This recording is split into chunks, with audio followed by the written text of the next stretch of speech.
নমস্কার বন্ধুরা, আজকে বানাবো পালং পনির। প্রথমে পালং শাকটাকে ধুয়ে পরিষ্কার করে নিয়েছিলাম। তারপরে ফুটন্ত জলের মধ্যে পালং শাকের আটিটা যতটা প্রয়োজন ঠিক ততটা নিয়ে ডুবিয়ে দিয়েছিলাম। 5 মিনিট মতো ফুটতে দিয়ে তারপরে দেখো গ্যাসটা আমি বন্ধ করে দিয়েছি। এবার এই সেদ্ধ হয়ে যাওয়া পালং শাকটাকে জলটা ঝরিয়ে একদম খুব ঠান্ডা জলের মধ্যে রেখে দেব। এটার মধ্যেই এখন ঠান্ডা হতে দেব। এরম করলে পালং শাকের রঙটা কিন্তু পরিবর্তন হবে না। এই ট্রিক্সটা তোমরা জেনে রাখো। এবার এখানে বাকি যেইটুকু শাক রয়েছে সেটুকুকেও তুলে নিলাম। এরপরে চলে আসব মেন ইনগ্রিডিয়েন্টসে। তাহলে চলো দেখতে থাকি। দেখো সমস্ত কিন্তু শাকগুলো আমি একদম ঠান্ডা কনকনে জলে রেখে দিলাম। তোমরা যদি পারো বরফ জলেও রাখতে পারো। এবার যখন শাকগুলো ঠান্ডা হয়ে গেছে, একটা মিক্সিং জারের মধ্যে স্বাদ অনুসারে কাঁচা লঙ্কা, আমি 2টো কাঁচা লঙ্কা নিয়েছি, আর ধনেপাতা নিয়ে এর মধ্যে এটাকে বেশ সুন্দর করে একদম পেস্ট বানিয়ে নেব।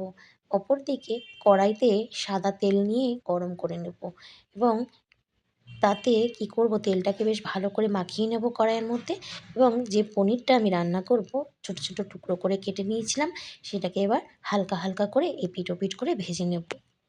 দেখতে পেলে এখানে কিন্তু আমি আর নুন হলুদ কিছুই দেইনি, জাস্ট ভাজা হয়ে গেছে। এবার কিন্তু দেখতে পেলে একদম হালকা করে ভেজেছি, খুব বেশি লাল লাল করে ভাজবো না।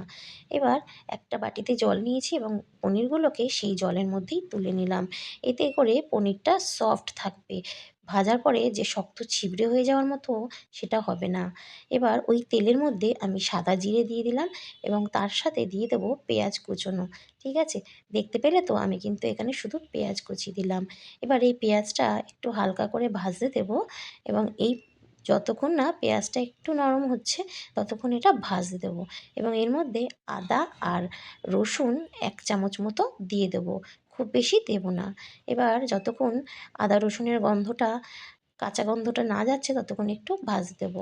এবার একটু ভাজা ভাজা হয়ে যাচ্ছে দেখতে পাচ্ছ, এবার কড়াইতে লেগে যাচ্ছে। ঠিক এই সময় আমি এর মধ্যে একটু জল দিয়ে দিলাম। ও হ্যাঁ, জল হচ্ছে ওই যে জলটা পনির রেখেছিলাম সেই জলটাই দিলাম। এবার এর মধ্যে জিরের গুঁড়ো আর ধনের গুঁড়ো 1 চামচ করে দিলাম, মানে ছোট চামচের। আর সামান্য হলুদ দিলাম, কারণ এটা যেহেতু সবুজ রান্না হবে হলুদ বেশি দিলে রঙটা পাল্টে যাবে। আর এই অবস্থায় এর মধ্যে দিয়ে দিলাম 2-3 চামচ মতো টক দই ফেটানো। এবার এর মধ্যে স্বাদ অনুসারে নুন দিলাম, দিয়ে এটাকে বেশ ভালো করে মিক্সড করে নিলাম। মিক্সড করে এটাকে একটু রান্না হতে দিলাম, রান্না হতে দিচ্ছি। এবার এই অবস্থায় এর মধ্যে দেখো আমি যে পালং শাকটা পেস্ট করে রেখেছিলাম সেটা এর মধ্যে দিয়ে দিলাম। দেওয়ার পর এই যে মিক্সিং জারটা সেটার মধ্যে এখনও অনেকটা কিন্তু পালং শাক লেগে রয়েছে, তো সেগুলোকে আমি নষ্ট না করে সেগুলো ভালো করে ধুয়ে এই জলের মধ্যেই দিয়ে দেবো। আর পনিরের ভেজানো যে জলটা আমরা কিন্তু ওটা নষ্ট করব না, ওই জলটাই কিন্তু কাজে লাগাচ্ছি। তো দেখতে পেলে আমি কিন্তু বাটিটা ধুয়ে পুরো সম্পূর্ণ পালং শাকের পেস্টগুলো কড়াইতে দিয়ে দিলাম। এবার হাই ফ্লেমে দেব, দিয়ে বেশ কিছুক্ষণ এটাকে রান্না হতে দেবো। আর দেখো এখন কিন্তু সুন্দর করে ফুটতে শুরু করেছে। এই অবস্থায় আমি এর মধ্যে পনিরগুলোকে দিয়ে দিলাম, আর যাতে পনিরগুলো এই পালং শাকের যে রসটা শুষে নেবে এবং একটু ঘনও হয়ে যাবে। এটা খুব বেশি পাতলাও রাখা যাবে না, আবার খুব বেশি ঘন ঘন রাখা যাবে না। এটাকে বেশ কিছুক্ষণ আমি এরমভাবেই ফুটতে দেবো যতক্ষণ না এটা একটু ঘন হয়ে যাচ্ছে। তো তোমরা দেখতে থাকো, আমি কিন্তু এর মধ্যে আর এক্সট্রা কিছু দেইনি। তো এটা যতক্ষণ ফুটছে ততক্ষণ আমি আমার হাতের কাজগুলো করে ফেলছি। তোমরা একটু দেখতে থাকো, দেখো অনেকটা কিন্তু ঝোলটা শুকিয়ে গেছে। তো এরকম অবস্থায় মোটামুটি 5 থেকে 10 মিনিট মতো এটাকে রান্না হতে দিতে হবে যতক্ষণ না জলটা কমে যাচ্ছে। এবার এর মধ্যে আমি সামান্য চিনি দিয়ে দিলাম, তাহলে রান্নার স্বাদটা বজায় থাকবে, কারণ আমি এর মধ্যে কিন্তু টক দই দিয়েছি।